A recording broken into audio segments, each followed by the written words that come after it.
का बिगड़ा चला। वो आपको कौन सा पसंद है? या फिर उभव दें और बिगड़ा चला? दूसरा प्रश्न। और मुझे बिगड़े हुए बच्चे पसंद है। बिगड़ा हुआ कोट एंड कोट सवाल करने वाले बच्चे। प्रोफेसर डॉक्टर मंडल साहब का प्रश्न है, किसके पास है? हाँ बोलिए साहब, दौड़ के आइएगा। सर मंडल साहब से प्रश्न है, मंडल आयोग की अनुशंसा पर कार्यान्वयन अवधि और आयोग की अनुशंसा के बाद भी इतने विलंब का कारण और उसका निवारण क्या है, इस पर मंडल का क्या मत? इसका जवाब जो है मंडल आयोग के रिपोर्ट में, मंडल आयोग के रिपोर्ट में लिखा हुआ है कि जब कभी देश के जो पिछड़े वर्ग हैं, मैं बता चुका हूं पिछड़े वर्ग में सम्मिलित है SC, ST, OBC, वो अपने हकों की मांग करेंगे तो एक वर्ड उन्होंने यूज किया है इंग्लिश में, हार्ट बर्निंग, हिंदी में कह सकते हैं उनके कलेजे में आग लगेगी। जवाब में उन्होंने कहा है कि ये आग उस समय भी लगी थी अंग्रेजों के सीने में जब उन्हें भारत छोड़ना पड़ा। ये आग उस समय भी लगी थी जब अश्वेतों ने दक्षिण अफ्रीका में अपने हक की मांग की। तो ये कोई बड़ी बात नहीं, आग तो लगेगी, लेकिन आज क्या दिक्कत है, उस आग को हम नहीं देख रहे। हमारे नेता जो है, जो तमाम लोग हैं, आपको एक एग्जाम्पल देता हूं, EWS का फैसला आया जो हर लिहाज से असंवैधानिक है, और उसी के बिना पर छत्तीसगढ़ सरकार और झारखंड सरकार ने बहुत अच्छा काम किया है कि उन्होंने कहा जब सीलिंग टूट गई 50% की, तो हम आगे जो है आरक्षण को बढ़ा देते हैं, भले नौकरी हो कि नहीं हो, लेकिन आरक्षण 70% चला जाए। बघेल साहब इसके लिए बधाई के पात्र हैं, और जो हेमंत सोरेन जी भी बधाई के पात्र हैं। लेकिन पिछड़े वर्ग की आवाज सही मायने में अगर बुलंद किया गया है तो MK स्टालिन द्वारा जो तमिलनाडु के चीफ मिनिस्टर हैं, चाहे वो नीट का इश्यू हो, चाहे वो EWS का इश्यू हो, और अभी नीट का कल सुप्रीम कोर्ट में सुना जा रहा है। नीट में जो यहाँ डॉक्टर होंगे, सर है डीन मेडिकल कॉलेज की, उनको पता है कि जो काउंसलिंग हो रही है, जो मेरिट पे जो बच्चे गए हैं अपने क्वालिफाई किए हैं, वो अगर सब्जेक्ट चूज कर लेते हैं तो उनकी सीट को और रिजर्व को दे दिया जाता है। जबकि कानून ये है कि जो अनरिजर्व में सिलेक्ट हुए हैं, MRC मेरिटोरियस रिजर्व कैंडिडेट, उनके जगह पर उन्हीं वर्ग के बच्चों को देना है, और ये फॉलो नहीं किया जा रहा है, जिससे हजारों बच्चों का भविष्य जो है, जो उनके चॉइस ऑफ सब्जेक्ट मेडिकल में बहुत मायने रखता है, जो डॉक्टर्स हैं जानते होंगे, और इस तरह से दिल्ली विश्वविद्यालय में भी है। तो हम चाहते हैं कि कोई भी पार्टी हो जो साउथ से, वो नॉर्थ में भी कदम रखे, स्वागत होगा उनका। मंडल सर से क्वेश्चन है, आपने दिवंगत अर्जुन सिंह पूर्व केंद्रीय मंत्री एवं दिवंगत विश्वनाथ प्रताप सिंह पूर्व प्रधानमंत्री के से डॉक्टर रतन लाल के साथ पिछड़ों के सामाजिक उन्नयन पर मिलते थे, उस वक्त के संस्मरण कृपया साझा करें। VP सिंह जिससे तो मेरा ताल्लुका 1987, जिससे मैं डॉक्टर साहब से 4 साल सीनियर हूँ, तो मैं उसी समय से था। लेकिन अर्जुन सिंह जी से जब शिक्षा में पिछड़े वर्ग के आरक्षण की मांग की उठी थी, उस समय डॉक्टर रतन लाल और मैं कई बार हम लोग उनसे मिले, और मैं आज भी उनकी स्मृति का श्रद्धांजलि देता हूँ, स्मरण करते हुए कि उन्होंने बहुत ही अच्छे तरीके से, और डॉक्टर रतन लाल को याद होगा कि हमें बिठा कर डिस्कस करके उन्होंने शिक्षा में लागू किया, जिसके कारण आज कई डॉक्टर्स, इंजीनियर्स, हर समाज के जो जिनको पहले वो मौका नहीं मिल रहा था, वो आज है, लेकिन पे बैक टू सोसाइटी नहीं हो रहा। ये थोड़ी दुख की बात। थैंक यू प्रोफेसर सूरज मंडल। हिंदुत्व से बचाने, राम राज्य से लड़ने, सुप्रीम कोर्ट के कमजोर जज पर बोलने से आपको डर नहीं लगता? कहां से इतनी हिम्मत आती है? वो प्रश्न सुना, एक मिनट। ताकत भी संविधान ही देता है। ताकत संविधान देता है, तालियां। सुप्रीम कोर्ट भी भारत में सुप्रीम नहीं, सुप्रीम कोर्ट और सुप्रीम कोर्ट के जजेस वो सुप्रीम नहीं है, वो समीक्षा से परे नहीं, सुप्रीम है संविधान, ठीक है। इसलिए अगर कोई ऑर्डर ऐसा है, मैं एक टेलीविजन चैनल में था अभी, किसी ने देखा होगा, उन्होंने कहा एंकर ने कि मैं सुप्रीम कोर्ट की बहुत इज्जत करता हूं, तो मैंने कहा जब इज्जत ही करते हो तो बहस क्यों कर रहे हो? मैं नहीं करता, विजडम आप दिखाएंगे तो मैं जरूर करूंगा, बिना किसी आंकड़े के, बिना किसी कमीशन के। वो लीला करके आपने जो है ईडब्ल्यूएस पास कर दिया।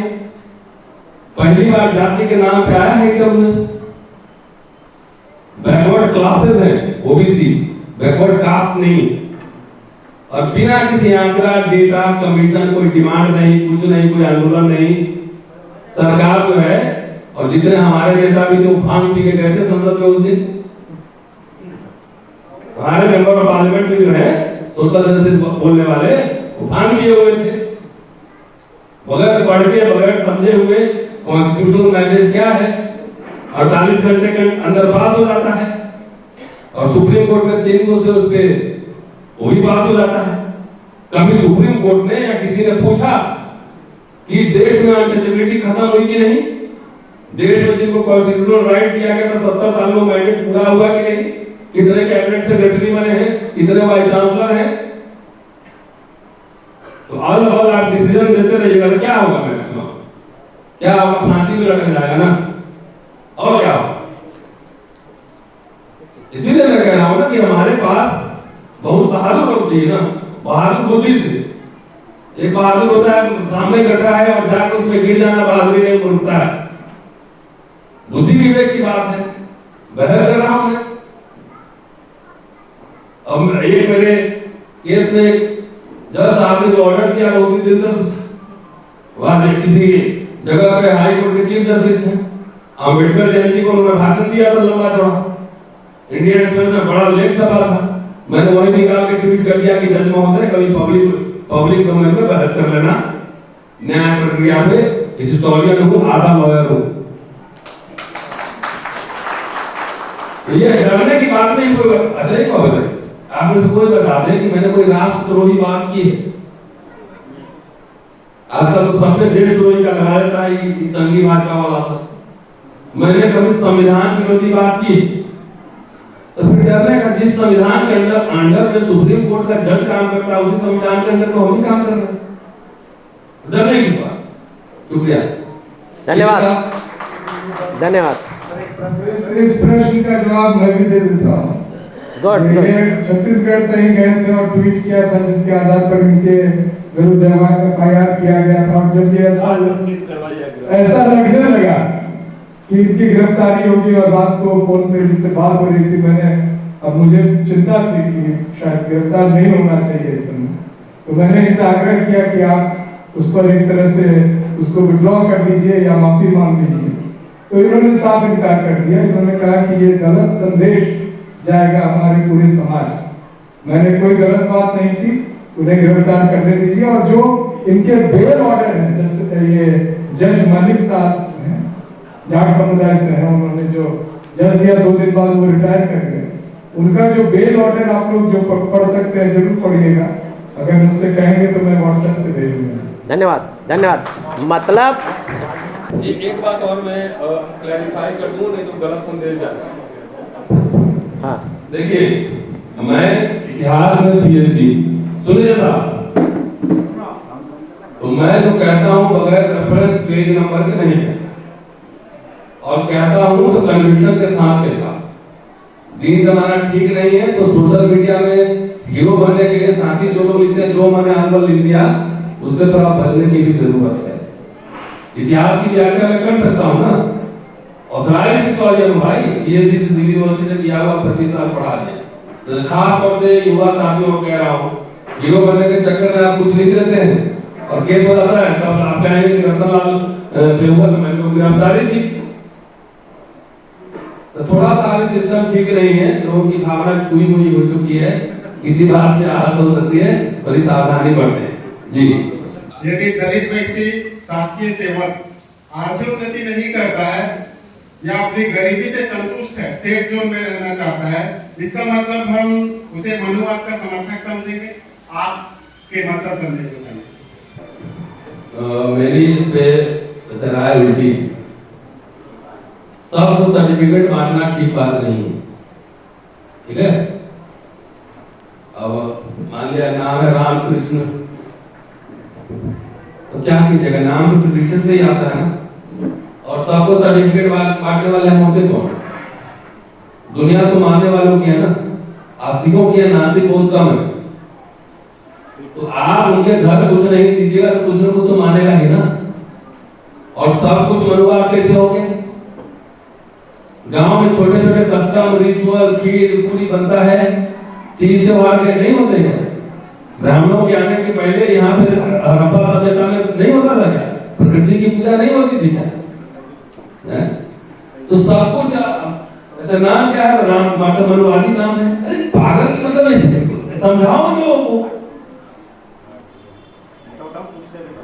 तो इसको समझने की जरूरत है कि गरीब है, पहले समझिए उसे गरीबी के कारण क्या है, तलाशी, उस पर बात कीजिए। हमारे लोग सोशल मीडिया ने कमाल कर दिया है ना, सर्टिफिकेट तुरंत बांट देता है। हमको कभी आपने देखा है किसी को बांट देंगे? मैं क्वेश्चन करता हूँ सिस्टम किसी व्यक्ति पर। वर्तमान में शासन जो है वो पब्लिक वेलफेयर गवर्नमेंट है या टोटली जो है कमर्शियल गवर्नमेंट है? आज किस परिप्रेक्ष्य में हम आपके दृष्टिकोण से गवर्नमेंट किस तरह की, it's a public welfare government और कमर्शियल गवर्नमेंट? आप क्या कर रहे हैं? जी मैं शिक्षक हूँ और सिख लंदन भी हूँ, और आपके ये कहने की और शिक्षक साहब को समझाने की जरूरत है कि आज की गवर्नमेंट क्या है, क्या वेलफेयर स्टेट है, समाजवाद जा चुका है, पूंजीवाद आ चुका है, ठीक है। इतनी आवाज निजीकरण होना दिख रही है, सीधा और सीधा है कि भाई पूंजीवादी व्यवस्था में रहना। इसमें तो कई कल भी कहा वहां पर भिलाई में, इस व्यवस्था में तुमको रहना तो कुछ पूंजीपति उद्योगपति नहीं बनाइए। धन से अगर मोह है, धन अर्जन नहीं करना चाहते हैं, तो मनु के रूप को आप आगे बढ़ा, तो welfare state is withering away, right. And ये है कि आप कैपिटलिज्म आ गया है और कोई वेलफेयर नोशन मिक्स्ड इकोनॉमी कुछ नहीं है। जो 70 साल में आप गाली देते रहिए कांग्रेस को, जितना मर्जी देते रहिए, इसने रोका है। लेकिन जो 70 साल में बनाए गए मिक्स्ड वेलफेयर स्टेट की तरह, वो सब है बीजेपी बेच रही है। कहां से बेच रही है? आरएसएस हेडक्वार्टर से बेच रही है, इसी भारत के लोग का बनाया और संस्थान बेच रही है।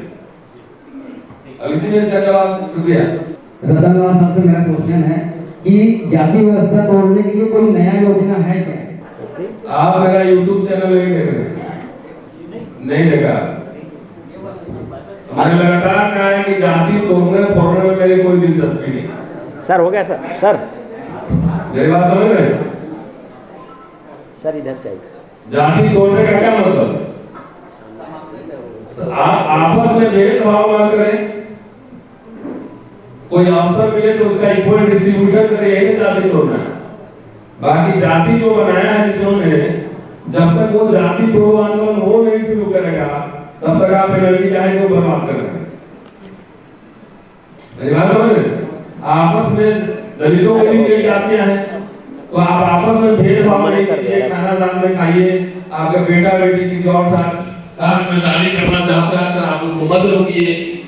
और यही ना जाति तोड़ना होता है, थोड़ी कि ये चौक है कि चौक यहाँ लिखा हुआ है जाति, और डस्टर से मिटा देंगे तो मिट जाएगा। मैं तो नहीं मानता मेरी कौन सी जाति है, मेरी कोई दिलचस्पी नहीं, लेकिन जो सत्ता में बैठा वो तो जानता है मैं कौन जात का हूँ। आपने अपने उद्बोधन में ये कहा था कि सोच समझ कर वोट डालना, तो आप अपने बहुजनों को किसको वोट डालने की अपील करेंगे? अब मैं कोई नेता तो नहीं, मैं कोई नेता तो हूँ नहीं, और इतना ये मान के चलता हूँ कि बुद्धिजीवियों की सभा है, इसको सोचने समझने की सभा में शक्ति होगी, ठीक है। तो अपने सोचिए समझिए, हम तो मेरा झगड़ा होता है कहीं भी तो जो कमजोर शत्रु होता है उसके साथ हाथ मिला लेते हैं, अब बड़े वाले के खिलाफ लड़ते हैं। आपको एक साथ लड़ना है सबसे तो आप लड़िए, मुझे तो एक साथ सबसे नहीं लड़ना है। धन्यवाद, धन्यवाद, बहुत बहुत धन्यवाद सर।